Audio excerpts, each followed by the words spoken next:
Hello കൂട്ടുകാരെ, എല്ലാവർക്കും good morning. ഇന്ന് നമ്മുടെ അടുക്കളപ്പണി എങ്ങനെ പെട്ടെന്ന് നമുക്ക് ഒരു 2 മണിക്കൂറിനുള്ളിൽ നമ്മുടെ തുണി അലക്കും അടുക്കളപ്പണിയും തീർക്കാം എന്നുള്ള ഒരു വീഡിയോ ആണ് ഇന്ന് ചെയ്യുന്നത്. അപ്പോൾ ഇതുപോലെ നമ്മുടെ അടുക്കളയുടെ സ്റ്റോപ്പും അതുപോലെ സ്റ്റൗവിൻ്റെ ടോപ്പും ഒക്കെ നമ്മൾ വൃത്തിയുള്ളതായിട്ട് നമ്മൾ സൂക്ഷിക്കണം നമ്മൾ ഇന്നലെ പറഞ്ഞായിരുന്നു. നമ്മൾ തലേദിവസം കിടക്കാൻ പോകുമ്പോൾ ഒന്ന് തൂത്ത് തുടച്ചിടുക, പിന്നെ രാവിലെ വന്ന് ജസ്റ്റ് ഒന്ന് തൂത്ത് തുടച്ച് നമുക്ക് പെട്ടെന്ന് ഇതുപോലെ നമുക്ക് സ്റ്റൗവിൻ്റെ ഒരു ബർണറിലേക്ക് നമുക്ക് ചായ വയ്ക്കാം. അടുത്ത ബർണറിലേക്ക് അപ്പം തന്നെ ചോറിനുള്ള വെള്ളം വയ്ക്കാം. അപ്പോൾ നമുക്ക് ചായയും ചോറും പെട്ടെന്നാവും. അപ്പോൾ ചായ തിളച്ച് വരുന്ന ആ സമയത്തിനുള്ളിൽ നമ്മൾ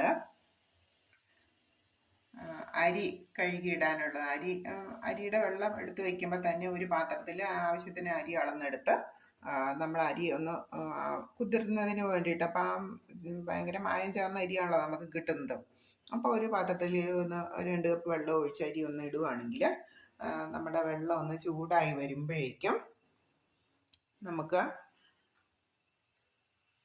ആ ചൂടായി വന്ന വെള്ളത്തിൽ നിന്ന് 1 കപ്പ് വെള്ളം കൂടി ഒഴിച്ച് ആ ചൂടുവെള്ളം ചേർത്ത് നമ്മൾ അരി കഴുകുകയാണെങ്കിൽ, ഇപ്പം നമ്മൾ കുത്തിരിയൊക്കെ ആണെങ്കിൽ നല്ല കട്ട ചുവപ്പ് മായം എല്ലാം അങ്ങോട്ട് പൊയ്ക്കോളും. അങ്ങനെ നമ്മൾ ഒരു 3-4 പ്രാവശ്യം നമ്മൾ അരി നന്നായിട്ട് കഴുകി കഴിയുമ്പോഴേക്കും നമ്മുടെ അരി നന്നായിട്ട് തെളിഞ്ഞ് കിട്ടും. ആ ചുവപ്പ് കളറൊക്കെ മാറി നമുക്ക് നന്നായിട്ട് തെളിഞ്ഞ് കിട്ടും.